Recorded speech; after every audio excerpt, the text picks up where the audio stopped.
Hey everyone, and welcome back to Don't Open That Door. I am Justin, the guy who kind of fell in love with the druid. I'm Nico, the victim of Justin's constant trolling. And I'm Dan, the guy who really, really loves corn. And Dan, we got to wish our listeners/viewers a very happy April Fool's, right? Yeah, I guess we do. Yeah, get fucking pranked on. Wow. All right. Well, we've got a trick, not a treat. It's also not Halloween, but we have a treat for you guys today. Dan, what movie have we just, watched and we're about to review right now? So we just watched and we're about to review Troll 2. You're damn right. It was directed by Claudio Fragasso under the pseudonym of Drake Floyd. We've got Michael Stephenson as Joshua Waits, Connie McFarland as Holly Waits, Robert Ormsby as Grandpa Seth, and Deborah Reed as Druid Creedence Lenore Gielgud. So we open with Joshua being read a bedtime story by his grandfather, Grandpa Seth. Grandpa Seth tells Joshua of malicious beings known as goblins who like to feed humans mysterious green-colored food and drink, which kind of turns them into plants and fills them with chlorophyll so that the goblins can consume them. This naturally scares Joshua, and when his mother enters the room, it's revealed that Joshua was actually speaking to the ghost of Grandpa Seth, who had died some months ago. But, dead, but he's definitely going to be showing up in this movie, right, Nico? Yeah, and it's established pretty early on, too, that, this has been ongoing for a little while, and the family are just, kind of tired of this kid's shenanigans. Come on, dude, you gotta stop. But it turns out that Joshua's family are, in fact, planning on taking a vacation. On the following morning, they will be going to a quaint little town called Nilbog. A name that, as I heard and saw it when we were watching, I out loud said, God damn it, I hope this doesn't become a plot device. And trading houses with a family that lives there. Joshua's older sister, Holly, is visited by her boyfriend, Elliot, and he agrees to come with the family to Nilbog. The following morning, Elliot still hasn't shown his face up, or the rest of his corporeal self. But the family leaves without him because they don't give a shit. Unfortunate, but I know someone who does. Dan, what happens next? So while they're on their way to Nilbog, Grandpa Seth makes another appearance to Joshua and warns him that Nilbog is the kingdom of goblins. And unbeknownst to them, Holly's boyfriend has also made his way to Nilbog with his friends. Joshua and his family meet the family that they are supposed to be exchanging places with, and after an odd exchange, they head into their house. The family finds some food prepared for them, filled with some strange green color and hue and whatnot, and they get ready to eat. Grandpa Seth appears again, freezes time. Like you do. Like you do. And warns Joshua that they cannot eat the food and Joshua must stop them. So with no other options left, Joshua pees all over the food and is subsequently punished.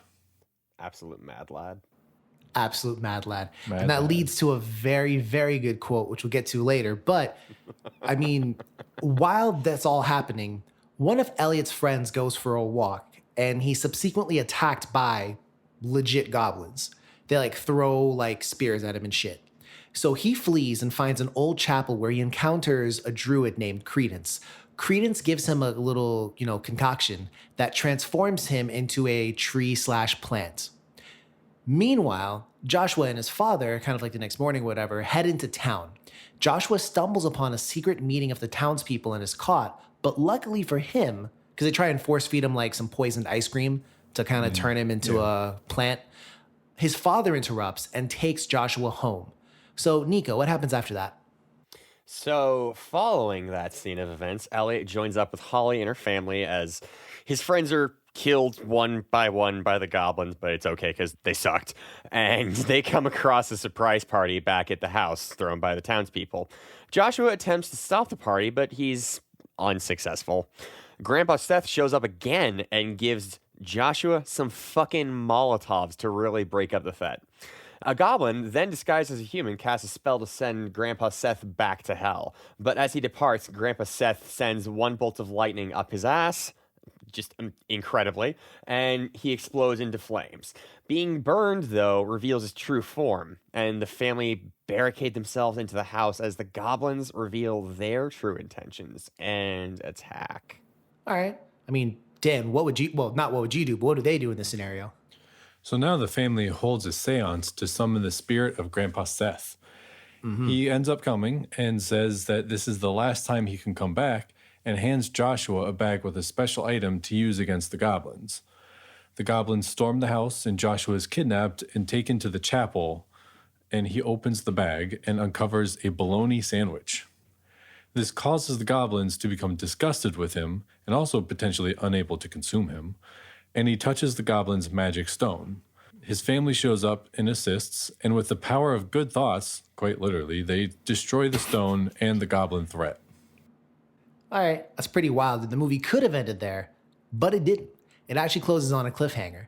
So the family head back home, and Joshua and his mother enter their house alone. Basically, the dad went to take Holly and Elliot back to Elliot's house. Yeah, I guess he decided to do that. So when they get to the house, Joshua's mother eats some food and then goes to take a shower.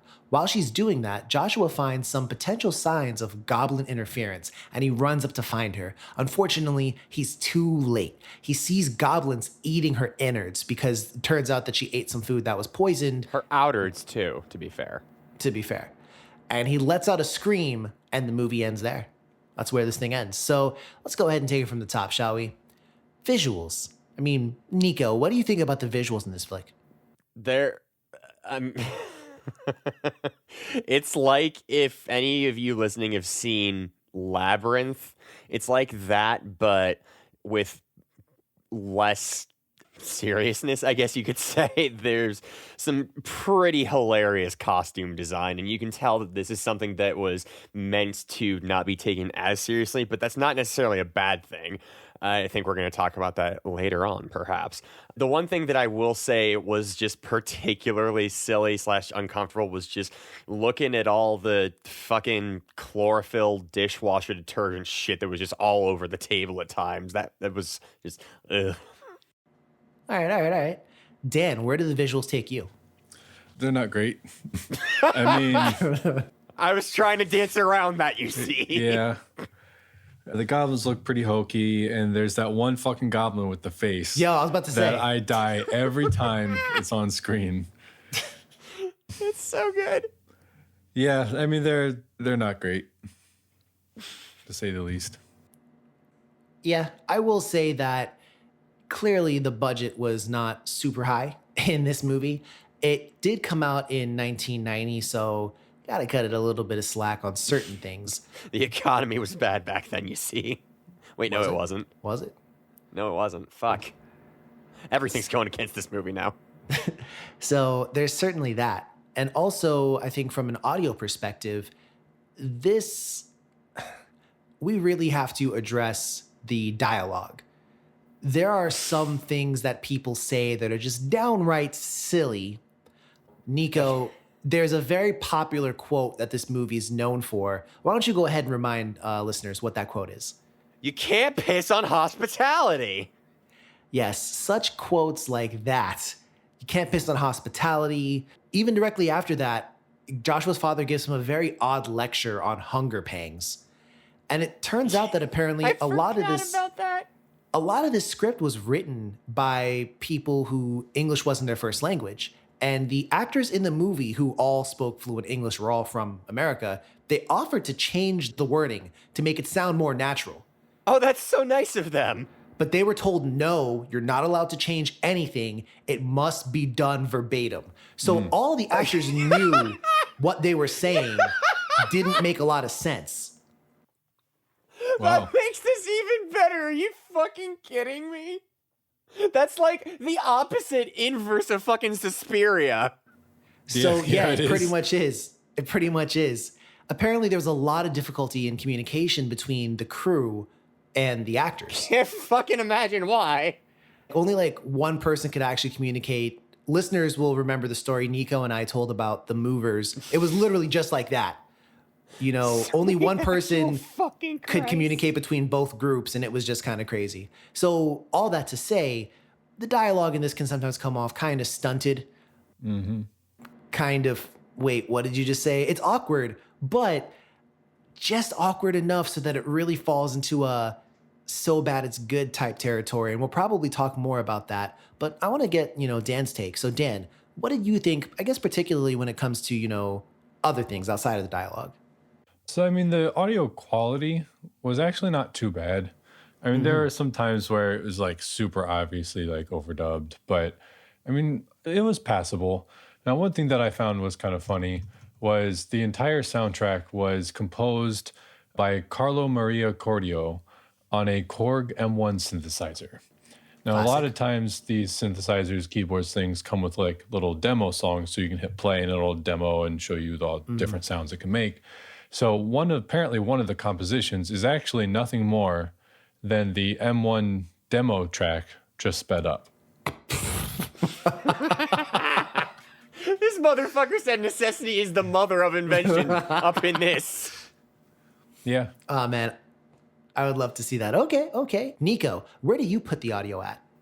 It's fine. It's passable. Everything is cheesy and it sounds that way. And given what I have just learned, I now have a newfound appreciation for this film even further.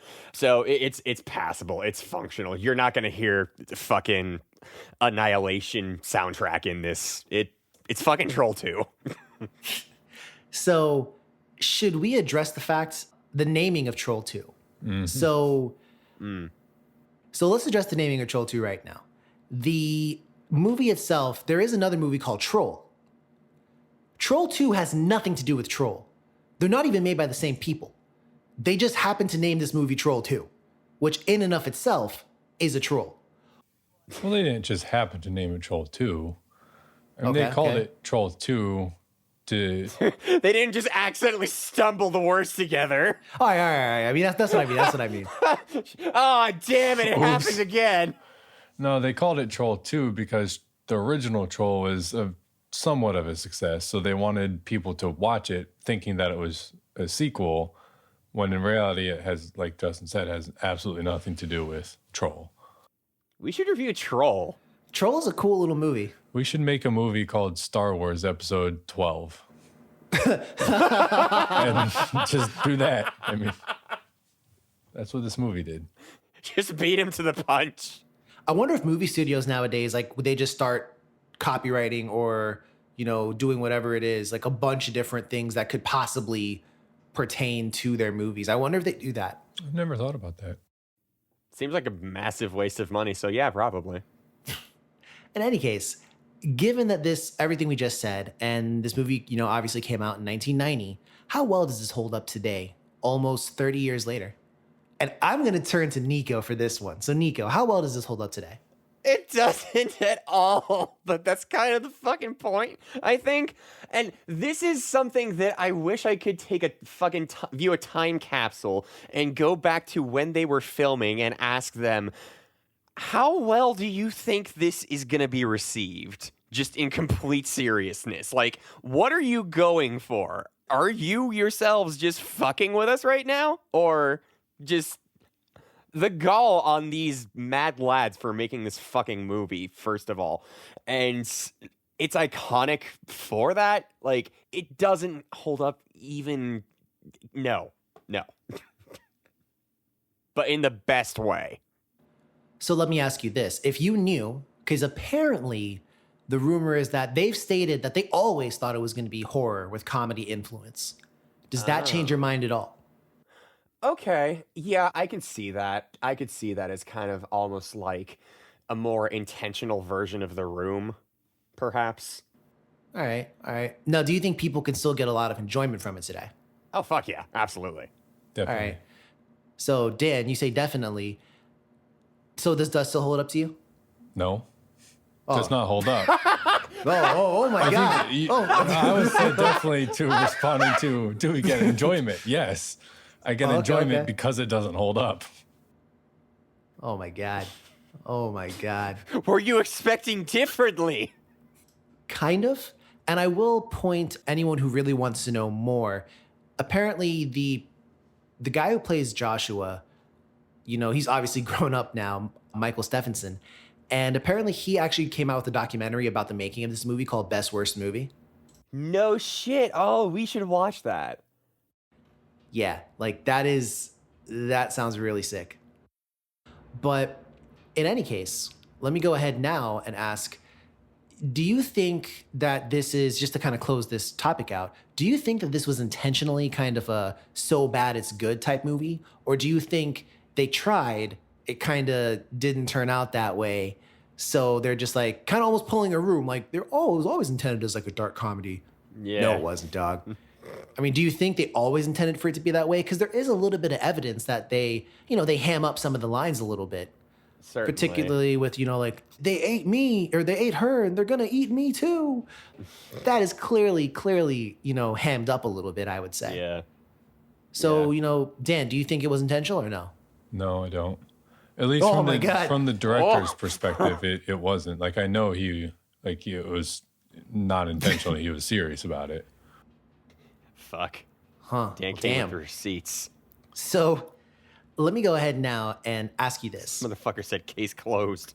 Case is closed. Detective Dan was on the case. Yeah, you know it. So if you had to call out your favorite character from the movie, who would it be? I'm going to start with you, Nico. Who's your favorite character in this entire movie? Grandpa Seth, because... Why is that?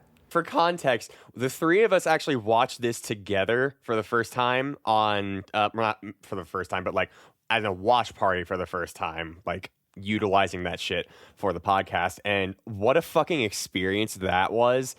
It was just a truly magical event to be able to actually finally do that. But Grandpa Seth is just like, I remember when I was talking with y'all, I was saying, oh, this is like The Princess Bride, but, just completely fucking warped and horror movie-ified. And then that actually kind of played out, sort of. And I just remember the moment when we were watching it and Grandpa Seth was trying to warn Joshua about the trolls, and he was just be like, no, actually, motherfucker, that is what I'm trying to warn you about. I'm not fucking around here. I mean, I too had a fondness for Grandpa Seth, although he's not going to get my pick off the lot. But before I get to me, Dan, who is your favorite character? I think Joshua is my favorite character because he had the gall and the balls. He fucking did. To piss on not only food, but hospitality. He pissed on hospitality?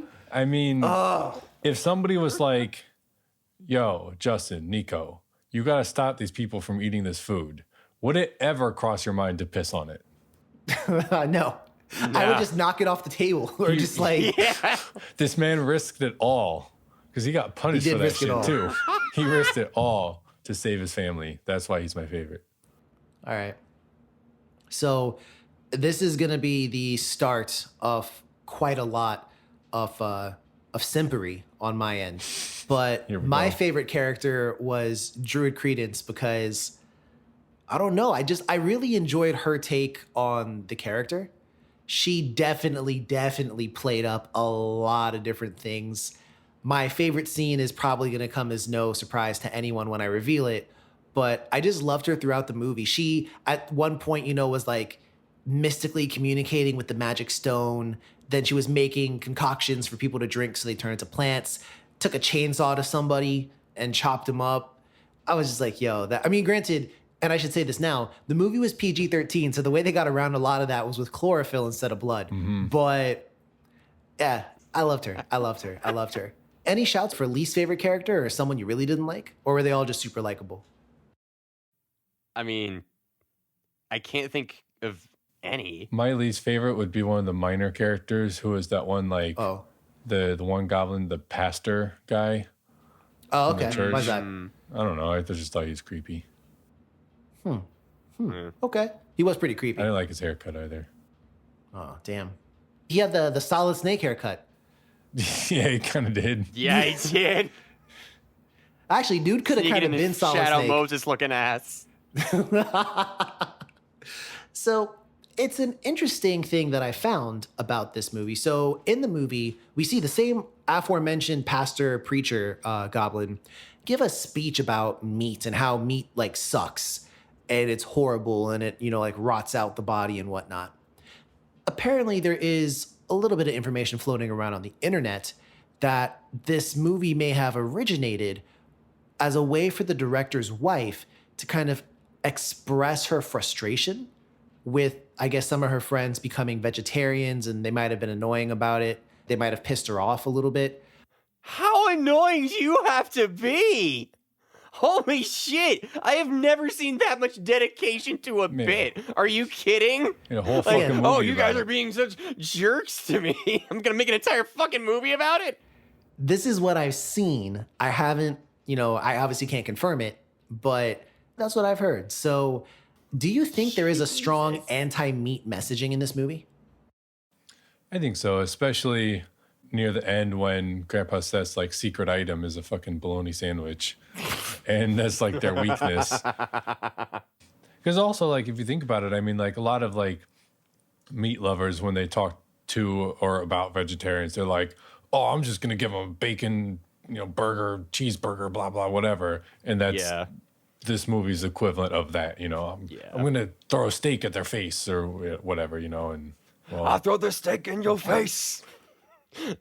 Now what you gonna do with it? I truthfully don't know what to do with that. I don't know either. Okay, that's fair. But I mean, it's interesting because it's normally anti-meat movies, because we've seen one, Texas Chainsaw Massacre, which did have a little bit of an anti-meat sentiment going on. But in that movie, eating meat was what the villains did. In this movie, the villains all eat plants. And, they can't even... One character makes a comment that unless the humans eat the poisonous food to get transformed into chlorophyll and plants, that they have to soak them in, like... Vinegar? Yeah. I think so. Yeah. They have to soak them for, like, I don't know, like 2 seasons or some archaic shit like that. So it is interesting to note that Good old as well. people wine. I really got to probe you here, Nico. I realize the words I've said now. I really have to ask you this, Nico. Oh, Christ. Do you think, could you really dig deep and find any kind of symbolism or themes in this movie? Anything that's poignant or moving? Dan, you better think, because I'm going to ask you this shit too. Oh, boy. I'm really scraping to draw one from the bottom of the barrel, so I hope you don't choose mine. This is a fucking Herculean labor you have asked me to perform. I'm asking you to perform it still. Fuck. I guess, fuck, man. Really just the power of love? Okay. Positive thoughts destroyed the goblins at the end. Yeah. From my perspective, it was, the innocence of a child saving people, like through a child's eyes, because he was at first the only one who could see, he being Joshua, was the only one who could see Grandpa Seth. And he was the one who kind of saved his family multiple times. Yo, this movie was on some Care Bear shit. Kind of. There was another lesson to be held, which was sometimes like getting laid is not worth it, because Elliot risked everything for no fucking reason. Yep. So did his friends. His friends really did. Elliot was at least trying to get laid. His friends were just there. Well, I guess they were trying to get laid too. They were. But they all were. And it wasn't worth it. No. Like, listen, you did not have to come out to, the excuse he gives them is like this little podunk town in the middle of like, I don't know. I'm assuming it's Midwest. It has to be in the Midwest. Yeah. And they were like, oh, where are all the liberated college girls? I was like, you dumb shit. There's 26 people in Nilbog. What did you think was going on? Also, spoilers for the audience. Did you know Nilbog is goblin backwards? Oh, no. Because that was a major. That was a plot point as well. I was so mad. Yeah. And now that I've taken all the possible themes, Dan, do you have anything? Well, I was going to go along the same line that you kind of were with I was going to say the power of children, which sounds a little weird. But because, like you said, like Joshua kind of saves him multiple times. But not only that, but the family doesn't believe him, like ever. And they always kind of brush him off as being a little weird or, just having these fantasies of Grandpa Seth being alive still or, talking to him or whatever. But it was all true. And you gotta believe kids sometimes, All right. So we're going to go ahead now. And we've already discussed a ton of trivia already, But Dan has some very special facts that I think he's going to bring up right now. So, Dan, you are the man on the mission who knows this stuff. Anything interesting about this movie aside from what we've already talked about? Yeah, sort of talking back to what we talked about earlier about like how the seriousness of it. So director Claudio Fragasso actually was really angry that it was not very well received. Oh, I wonder why. To this day, he's actually big mad still. Oh, honey. Bless your heart. He crashed a cast reunion Q&A, and he had to be escorted out of the room. He heckled the cast from the hallway, calling them liars and dogs as they answered fan questions. Bro, what the fuck? Yep. Funnily enough, the entire cast went to a casting call hoping to be extras, and they all ended up in lead roles. That's amazing. And then finally, apparently the American VHS cover features an artwork consisting of a little boy with what appears to be a troll doll being chased down a dark corridor by a werewolf brandishing an axe. What? Now, I never saw this cover. Keep in mind that I'd watch that movie. there's no werewolf in this movie. Apparently the boy is not Joshua. There's no axe either. And there's also no trolls in this movie. Yeah. It's goblins. I kind of want that cover. I kind of want to get that Oh, VHS. Actually, yeah, that cover sounds dope.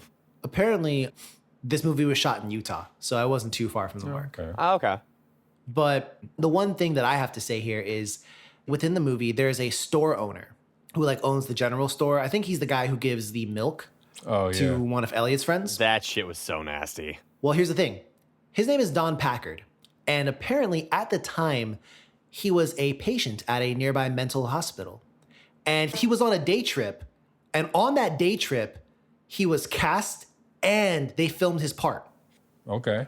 Wow. He also said that he had smoked an enormous amount of marijuana prior to filming, had no idea what was happening around him, and that his performance in the movie was not acting. I mean, if I remember, he actually did a good job, so We all commented, we're like, yo, that guy was really Yeah. creepy. yeah. That's fucking nuts. He just smoked like a shit ton, went to the set, got cast, and This absolute fucking maniac. they filmed him, and that was it. I mean that in the best way. I realize he's a mental patient. That sounded bad. I meant that in the most possible. Well, no.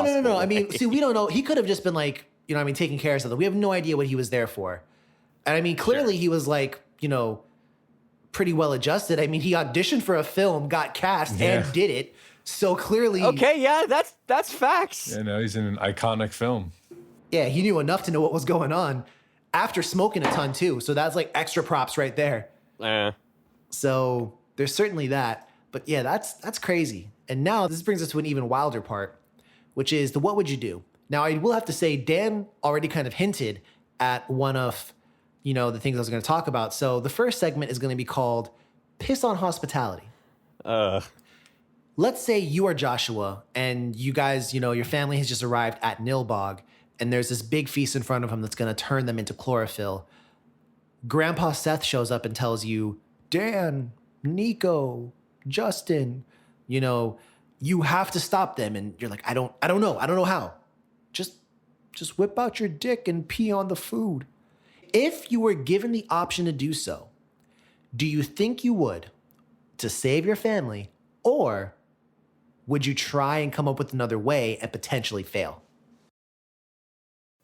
I think I would try to figure out another way because TBH, if my dead grandfather's ghost told me to whip out my dick on pee on some food, I would not do that. But I mean, like, you know he's legit, though. You know he's legit. I mean, still. Do we though? You would try and find another way. Nico, are you about to do that? I would just, instead of doing that, I would just like throw the food in the fucking trash. There was more than enough time to do that. Like, Grandpa Seth said, all right, you got a solid like 30 seconds. Go. And you don't need that much time to throw away food. Yeah, that's true. No, too. I guess you don't. They were in a kitchen. Surely they had a trash can there. As far as I go, I would actually not take out my dick. That's not going to happen. But what I could do is just throw the food on the floor and like stomp it out. That would be what I would do. Like I would make the food so dirty that no one would want to eat it. And also the food was full of like green shit. And I actually think my family's intelligent enough. First off, and I'm gonna just say this, and y'all know this to be true. I don't eat food from other people's house, and neither does my family. We would have found that food. We'd have found that food and immediately thrown it out. Like, we're not about to eat this shit. Why are we here? Why did a bunch of Trinis go to Utah? But past that, Cool yeah, I would do runnings, something too. else. So, we kind of, you passed the first stage, piss on hospitality. Time for stage 2. Come on the cob. No, thank you. I hate this. We have a scene where one of Elliot's friends is seduced by, Druid Creedence. Now, she shows up at like a television broadcast looking real nice and fine. And the dude's sitting there like, oh man, I wish you were real. And then she goes, but I am real. Look outside.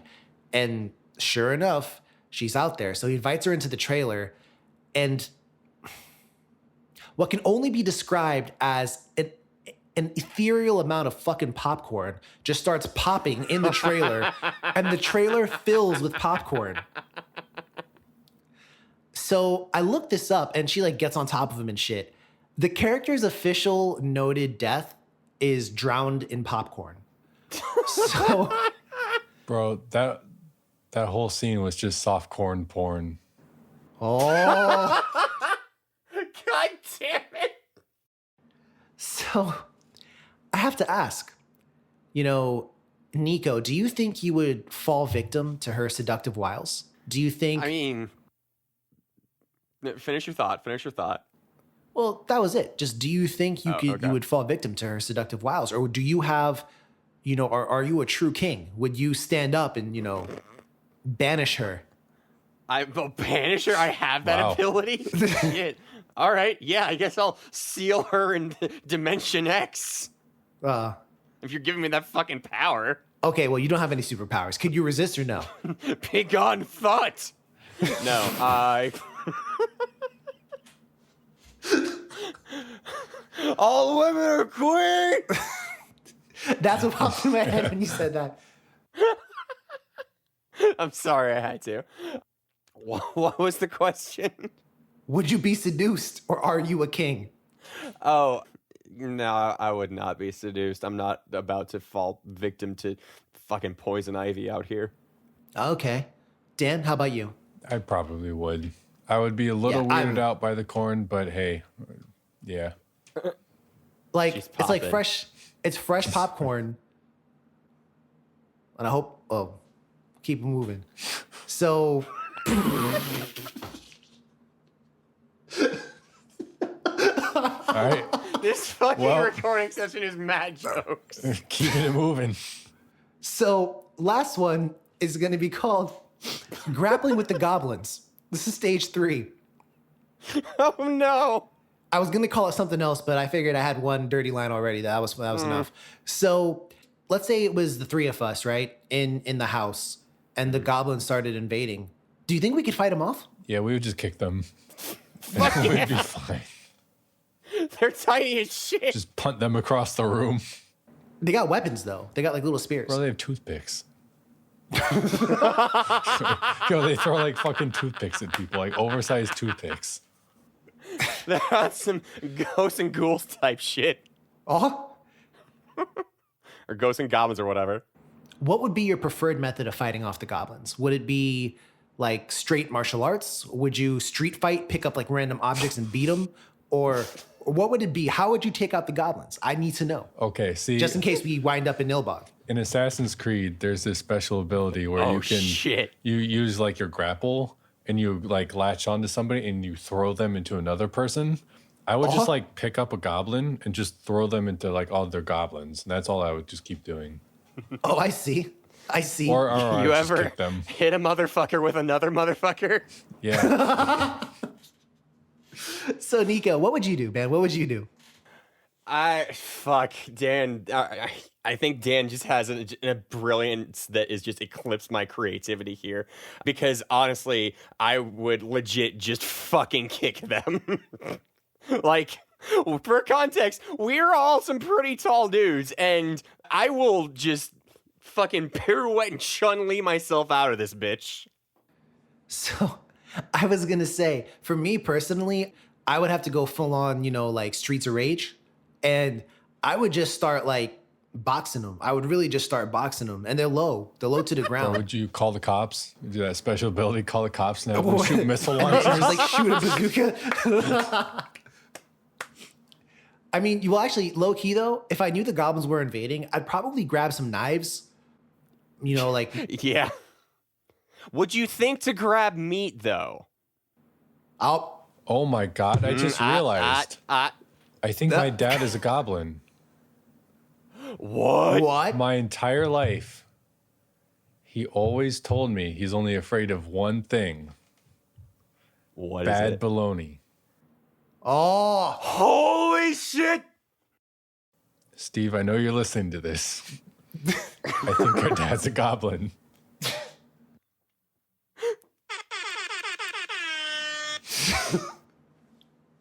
Wildness. But yeah, I'd probably beat a goblin with a table or something or a chair. Go full on like WWF, just like Nico would be there and like I would drop him on the table and then Nico would jump off the banister and like leg drop someone. Quiet that one. But yeah. So now we're going to go ahead and take it to the critical review. We'll talk about the critical review. I'll call it out. Then maybe if you can give me what you would, your kind of consensus, the good, the bad, and your favorite scene maybe. So no lie, my guys, this one got slaughtered on figured on Rotten Tomatoes. Cannot imagine why. So we are looking at, as I load this screen, so we are looking at a 5% from critics. Holy Christ! That's the lowest we've ever seen. And a 44% from the audience. Nico is correct. That is the lowest score on Rotten Tomatoes I think we've ever encountered on this podcast. Fucking impressive. That's fucking harsh. So I kind of want to know why the 5%. Like, why not 0? Yeah. Like, what's keeping it up at 5%? Yeah. there are some reviews that are in the vein of god awfulness in the best way imaginable. Yeah, I could say that. So, that being said, first, do you have any further criticisms outside of what we discussed? Anything that really, sends a barb, straight up? I mean, there is one of the characters says fag, which is dumb, but I don't think that's unreasonable in a story about goblins and trolls, or not trolls, just goblins. Yeah, in the 90s. And we kind of discussed this in some of our older movies as well. Sometimes when you watch these, we can't go back and erase things. So you have to accept that was parlance at the time. Yeah. Dan, anything that really strikes you? That's a really hard question to answer because all the reasons why I love this movie are reasons that are not good. So, my man. Yeah. The acting isn't great. The dialogue isn't great. The effects aren't great. The story is not great, but that's why I like it. So, no, I guess. There's nothing else I would criticize. Okay. And same for me, actually. I agree with Dan 10,000%. There's just too much to love. Just too much. So, now I'm going to ask for your favorite scene. I'm going to go first. And dear audience, my favorite scene is the popcorn scene that I mentioned just earlier. I'm not going to lie. I simp hard for the druids, all right? Hard. I don't know why. I just do. And she kind of is like uglied up. Like they give her a lot of makeup and stuff to make her appearance more hideous at the start. But then she does like almost like a Disney princess, glow up. And then bam, she's bad. I was like, yo. Maybe it was the popcorn. Maybe it was something in the air. I don't know. we could live a life together, like free in the woods, away from like technology. Crazy, right? Just a dream, though. Nico, what was your favorite scene? My favorite scene is it's got to be one that is probably the most famous from the movie. The one where I forget the kid's name, but it's the one where he finds out what the trolls are doing, that they're fucking eating people, and just the. I wonder if they knew that it would be an iconic meme years later, but just oh my god, they're eating her, they're gonna eat me, and just the completely affectless enunciation the entire time. It's beautiful, just mwah. Yeah, I believe that's Arnold, and that is most likely the most popular scene from this movie. So well done, Nico. Dan, how about you? Anything? Well, Justin took my number 1 and Nico took my number 2. So I'm so sorry. I guess I'll have to go with the piss on hospitality scene. All right. Yeah. That's a classic. That's a classic. His dad is like yelling at him and, I'm going to teach you a lesson. You can't piss on hospitality. And I was just like, what? So I do have a real quick question before we give our final scores here. Do you think the ending tried to set it up for a sequel? I kind of feel like it did. Maybe. Because I noticed that it killed the mother, but the father, his sister, and her boyfriend Elliot were all still alive. So if necessary, there could have been a sequel. There could still be. In a way, Oh shit. Fuck the MCU. That real shit. I'm kind of glad that, I at least don't know about any sequels to this movie. Yeah, I've heard a rumor, but I don't think it's real. So, I don't know. But in any case, time for us to, put our hands on the table and show what we got. So, yeah, you thought I meant hands like hands, but I meant hands like cards. See what I did there? So, what would you give this movie, Dan? That's another really tough question because I want to give it I'm going to give it an 85, but I think Justin's mentioned this once or twice, not quite as seriously as I am, but that I give this movie an 85 with the caveat that this is not a serious movie. And I feel like giving it an 85 disrespects all the other 85s I've given.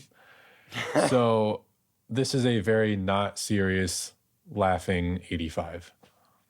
There's not a whole lot of depth to it, and that's not why I'm giving it. I will say this. I actually, believe it or not, give this movie an 81 for much of the same reasons that Dan does. And I will second that. Sometimes comedic horror movies, particularly ones like this, you can't judge them on the same scale that you judge other horror movies. So me giving this movie an 81, I'm not trying to come at the movies that I've given like a 75 to that were probably on a technical level and on a storyboard and every other level much better. It's just that if you approach this one with the idea of, hey, I'm going to have fun watching this, this is going to be funny, and I think you get a little bit of a bonus if you're a horror fan because it mixes horror and comedy so well. I don't even really like a lot of horror comedies that I see. I can count on one hand the number of horror comedies that I truly like. And this one is right up there. I love this movie. Dan first showed me this movie like a couple years ago now. And the first time I saw it, I was in awe. I literally was in awe. And I shit you not, I laughed so hard one time, I fell off the couch. So when I say that, I'm in complete honesty. I fucking love this movie. But we'll turn now to Nico. Nico, where would you put this at? I would give this right behind you, Justin, an 80. This is something that it is, when we rate something high, I like to think of it as either like we recommend this, because it's fun or like you'll get something out of it or it's like maybe it's just a good fucking time. And this is a good fucking time. So it is what it is. And I love it for that reason. All right. So, yeah, I mean, that's pretty much it from us. Would you recommend this to a friend? Yes. Yeah. Yeah. Now, surely this doesn't get the golden seal of approval. Dan? I don't know. I would allow us to create a different kind of recommendation. A different category or diamond? No. No. Yeah. Okay. Does this hold up? Would you say that this is a so bad it's great? Where it's better than the average so bad it's good. Like, this is something you have to watch just for a good fucking time. So bad it's magical. There we go. So bad it's magical. Is this so bad it's magical? Getting up like a Pokemon master. All the badges. It's magical. Yeah, I think I would give it that, I think. Me too. It may be the only movie in that category, but I'll give it to it. Well, you have to. You have to. Yeah. I mean, this movie is 100% magical, yes. Nico is still trying to make it happen. Gretchen, it's never going to happen. So, shout outs to anyone who gets that reference. Fair play. So, yeah, I mean, that's pretty much been it from us here at Don't Open That Door. Any last thoughts from either one of you? All right. If you indulge in some April Fool's nonsense, please keep your pranks and your trolls friendly. Take care of one another as always. And please, dear listeners, don't open that door. Don't piss on hospitality. And don't piss on hospitality. Bye.